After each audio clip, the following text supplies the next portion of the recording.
آمن الرسول بما أنزل إليه من ربه والمؤمنون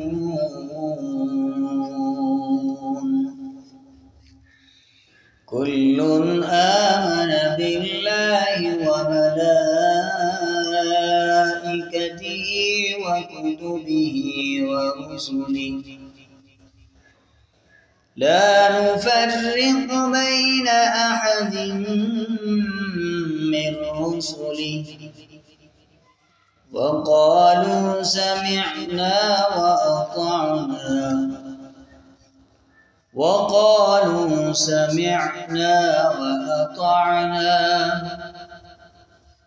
وقالوا سمعنا وأطعنا غفرانك ربنا وإليك المصير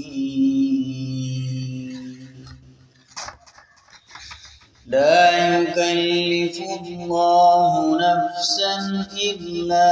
وسعها لها ما كسبت وعليها ما اكتسبت ربنا لا تؤاخذنا إن نسينا أو أخطأنا ربنا ولا تحمل علينا إصرا كما حملته على الذين من قبلنا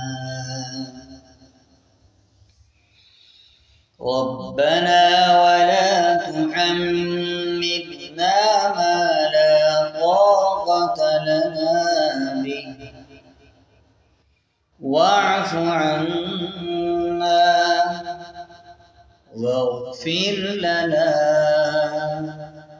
وارحمنا أنت مولانا